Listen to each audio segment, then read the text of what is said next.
બાળભાનુના રતુંબડા કિરણો ખળખળ વહેતા માં રેવાના નીર પર નર્તન કરવા લાગ્યા. માં રૂકમાનો લાલ આજે 60મા વર્ષમાં પ્રવેશશે.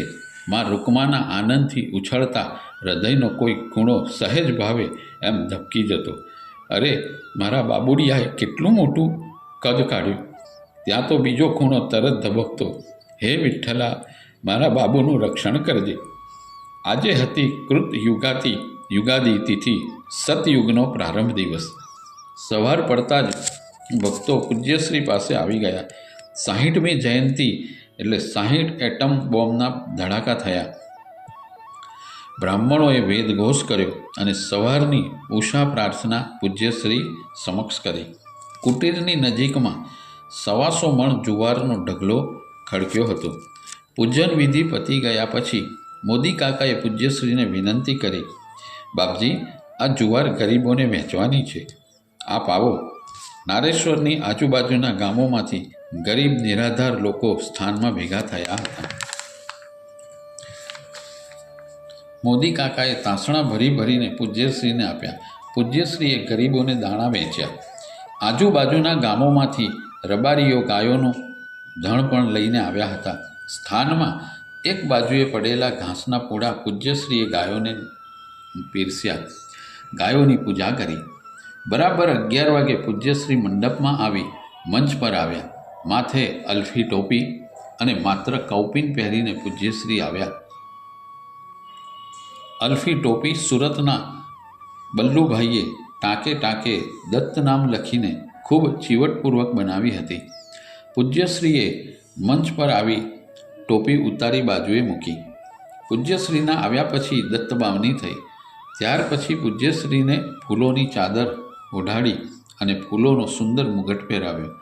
આ પહેરવેશમાં પૂજ્યશ્રી સમ્રાટોના સમ્રાટ જેવા દેખતા શોભતા હતા. ભક્તો પૂજ્યશ્રીના દર્શન માટે અધીરા થવા લાગ્યા. સ્વયંસેવકોએ શિસ્તબદ્ધ એક પછી એક ભક્તોને આવવા દીધા. ભક્તો પૂજ્યશ્રીને પ્રણામ કરી પાદુકા પર હાર ચડાવવા લાગ્યા. ઘડીકમાં તો હારનો ઢગલો થઈ ગયો. પૂજ્યશ્રીએ નજીકમાં જ ઊભેલા તેમના કૃપાપાત્ર અને અંતરંગ સેવક મંડળના સભ્ય શ્રી દત્તાત્રેય નંદુરબારકરને બોલાવ્યા અને કહ્યું, દત્તુ, આ હાર આ લીમડા પર ચડાવી દે. નંદુરબારકર સાહેબ તરત જ સ્ટેજ પર ચડી ગયા અને એક પછી એક હાર ઝાડ ઉપર નાખવા લાગ્યા. હજારોની સંખ્યામાં આવેલા હાર લીમડા પર ઝૂલવા લાગ્યા અને લીમડો હારને કારણે ખૂબ સુંદર દેખાવા લાગ્યો. પૂજ્યશ્રીની બિલકુલ સામે આવેલા અતિથિ ગૃહના પોટલા પર એક હંગેરિયન બહેન કેનવાસ, રંગ અને પીંછીઓ લઈ બેસી ગઈ. એ હંગેરિયન બહેનનું નામ હતું મિસ એલિઝાબેથ. તે ખૂબ સારી કલાકાર હતી. તેણે મંડપ, મંચ અને પૂજ્યશ્રીને કેનવાસ પર ઉતારવા માંડ્યા. એક વખત વડોદરાની એક લોજમાં સાણંદના ઠાકોર પાસે તેનો ભેટો થઈ ગયો. પછી પ્રભુ પ્રેરિત તેઓ 8મની બુધવારે રાત્રે નારેશ્વર આવી ગયા. તે એમ કહેતી હતી કે જીસસ ક્રાઇસ્ટના 4 મુખ્ય શિષ્યોમાંના એક સેન્ટ પોલના જન્મદિવસે તેને એક સંતના દર્શન થયા અને ત્યાર પછી તે કોઈ ગૂઢ રીતે આ તરફ ખેંચી આવી. તેને અહીં આવ્યા પછી ખૂબ શાંતિ થઈ. લગભગ 6 કલાક સુધી એક ધારું ચિત્રણ કરીને તેણે પૂજ્યશ્રીને મંડપ અને મંચ સાથે કેનવાસ ઉપર ઉતારી દીધી. રંગની મિલાવટથી નૈસર્ગિક માહોલને ખૂબ સુંદર અને અદ્ભુત રીતે ચિત્રમાં ઉતાર્યો. પૂજ્યશ્રીની ચુંબકીય શક્તિ સંસ્કારીજનો પાસે પહોંચી જાય છે અને જે તે અધિકારીને તેઓ તેમને ચરણે સ્થાન આપે છે. કોઈ પૂર્વજન્મના સુસંસ્કારને લીધે તે છેક અવધૂત સુધી ખેંચાઈ આવી. 9 અને 10મના દિવસ સુધી તેણે પૂજ્યશ્રીને ચિત્રમાં ઉતાર્યા. તેણે ખૂબ એકાગ્ર ચિત્તે ભજન, દત્તબાવની ધૂન વગેરે સાંભળ્યા. તેને ભાષામાં સમજણ ન પડે, પરંતુ ધૂન ભજનના પવિત્ર, આનંદદાયક ભક્તિભાવના પ્રેરક તરંગોમાં તો તે સમજ પડતી હતી. તે એક પરદેશી અને જુદી જ સંસ્કૃતિમાં ઉછરેલી હોવા છતાં રેવા સ્નાન કરી, માળા ધારણ કરી આવેલા ભક્તોમાં સહજ રીતે ભળી ગઈ. પૂજ્યશ્રીની પૂજન વિધિ પત્યો એટલે સંસ્કૃતના પ્રખર પંડિતોએ પૂજ્યશ્રીની સંસ્કૃતમાં પ્રશસ્તિ ગાઈ. નારેશ્વરમાં ઉપસ્થિત સમગ્ર ભક્ત સમુદાયના હૃદયમાં ઉભરાતી લાગણીઓને શાંતિલાલ ઠાકોરે શબ્દરૂપે વહાવી. તેમણે કહ્યું, પરમ પૂજ્ય શ્રી રંગવધૂતજીના પવિત્ર ચરણકમળમાં આપની જયંતિ નિમિત્તે હજારો માણસો અહીં ઉભરાય છે. તેમના મુખ ઉપર આનંદ તરવરે છે, અંતરમાં આનંદની હેલી છે. આમાંના બધા જ આપની સાથે એક પ્રકારની આત્મીયતા અનુભવે છે. આપ જંગલમાં લાખોની મેદરીને પ્રેમના અજબ આકર્ષણમાં ખેંચો છો અને છતાંય અસંગ તથા ઉદાસીન રહો છો. હે અવધૂત પ્રવર, મારી વાણી જનતા જનાર્દનના હૃદયમાંથી સ્વયંભૂ પ્રગટી સોંસરવી શ્રોતાઓના શ્રવણ પટલને વિધિ તેમની હૃદય ગુહામાં ઉતરી જાય છે. મારી વાણી સ્ત્રીઓની વાણી છે. પેલી આપની પ્રતિકૃતિ ચિત્રથી વિદેશી મહિલાની અગોચર વાણી છે. મજૂરો અને રસોઈયાઓની વાણી છે. તે સમગ્ર જનતાની સ્વયંભૂ વાણી છે અને તેથી જ તેનામાં આપના હૃદયને સ્પર્શવાનું બળ છે. તે બળ ઉપર હું મુસ્તાક છું. ભલે બ્રહ્મત્વને શાસ્ત્રમાં સર્વવૃત્તિઓથી પર કહ્યું હોય, તમે તો આપને પ્રેમ પ્રવૃત્તિથી પકડનાર માગનાર અજ્ઞાની જીવડા છીએ. અમે કાલું ઘેલું બોલીએ છીએ તે એટલા માટે કે આપને અમારી અવિદ્યાની ખાતરી થાય અને આપ તેથી જ કરુણાદ્રદયે બની અમારા અજ્ઞાંધકારની નિવૃત્તિ માટે અમારી મધ્યમાં હજી આવી અનેક જયંતીઓ માણવા કબૂલ થાવ. આપની કરુણા જ અમારું બળ છે. આપની દિવ્યતા જ અમારી માનવતાની ઉદ્ધારનો સેતુ છે. આપની એ કરુણા અમારી અપાર શક્તિ છે, અમારું બળ સામર્થ્ય છે. ભક્તો અને ભગવાન વચ્ચેની આવી પ્રેમ લીલા એ એક મહાન ઉત્સવ છે. આવા અનેક મહોત્સવો જગતનું માંગલ્ય રચો, વિશ્વનું માંગલ્ય લહેરાવો એવી અમારી અબુધ જનતાની આરજુ છે. અમર તપો આપનું અવધૂતી સામ્રાજ્ય. પ્રવચન પૂરું થતાં ભક્તોની આંખો રડી પડી. ભક્તોને સ્વસ્થ કરવા કરુણાસાગર પૂજ્યશ્રીએ માસ્ટર વસંતને અબ ખૂબ હસો વાળું ભજન ગાવા કહ્યું. માં વસંતે ગમ્મત કરવા માટે પહેલી બે પંક્તિ સોરઠામાં ગાઈ અને તેમાંય રોતે હો ઇસ વિધ ક્યુ પ્યારે વાળી લીટી તો જાણે રડતા હોય તેમ ગાઈ. આ સાંભળી આખો ભક્ત સમુદાય હસી પડ્યો. પૂજ્યશ્રી પણ હસ્યા. ત્યાર પછી ના દોસ્ત દુશ્મન કોઈ હમારા વાળું ભજન ગવાયું. છેલ્લે ભક્તોને સંબોધન કરતા પૂજ્યશ્રીને વિનંતી કરવામાં આવી. પૂજ્યશ્રીએ ખૂબ જ ભાવવાહી આદ્ર સ્વરે શરૂ કર્યું. પૂજ્યશ્રી બોલ્યા, વહાલા આત્મસંતાનો, દરેક પળે, દરેક સ્થળે, દરેક અવસ્થામાં પરમ કારુણિક પરમાત્માની ઉપસ્થિતિ અનુભવો. હરતા ફરતા, ઊંઘતા જાગતા, ઉઠતા બેસતા કે કામ કરતા એના સાનિધ્યનો સાક્ષાત્કાર કરો. શ્વાસે શ્વાસે એની હસ્તીનું અનુસ્મરણ કરો અને નસે નસમાં એનો અનાહત પદધ્વનિ સાંભળો. રામ કહો કે રહેમાન કહો, ઈષ્ટ કહો કે ક્રાઇસ્ટ કહો, કૃષ્ણ કહો કે કરીમ કહો, દત્ત કહો કે દાતાર કહો, વિબુધ કહો કે બુદ્ધ કહો, આતમ કહો કે પ્રીતમ કહો, ઈશ્વર કહો કે અલ્લાહ કહો, ગોડ કહો કે ગણેશ કહો, ઉમેઝદ કહો કે આત્મમસ્ત કહો, પરબ્રહ્મ કહો કે પરમેશ્વર કહો, વિશ્વાત્મા કહો કે વાસુદેવ કહો, શિવ કહો કે પીવ કહો, રંગ કહો કે રબ કહો, પુરુષોત્તમ કહો કે પારસનાથ કહો, ભગવતી કહો, મેરી કહો, મરિયમ કહો કે માતા કહો કે બીજું કાંઈ કહો, પુલ્લિંગ, સ્ત્રીલિંગ કે નપુંસકલિંગ, ફાવે તે નામથી એને પોકારો. જે કાંઈ છે તે એ જ છે. અનંત નામોમાં એ એક જ અખિલાધાર અનામી રહેલો છે. અનંત રૂપમાં એ એક જ અરૂપી લપાયેલો છે.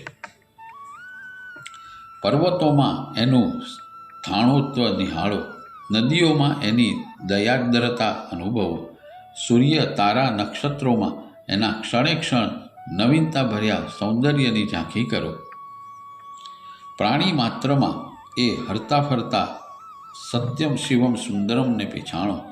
જાતિ જાતિમાં એ અજાતને જોતા શીખો. તમારું સર્વ વસ્તુ રોમે રોમ એનાથી ભરી દો. તમારું બધું જીવન એના અસ્તિત્વથી ઓતપ્રોત બનાવો. તદ્રુપ થાવ, તન્મય બનો. હાથથી એના મંગલ કાર્યમાં સાથ દો. પગથી એના આશીર્ધામમાં ડગ માડો. મુખથી એનું પુણ્ય નામ ઉચ્ચારો. શબ્દે શબ્દમાં એનો રણકાર સાંભળો. ત્વચાથી સર્વત્ર એની મૃદુતાનો સ્પર્શ કરો.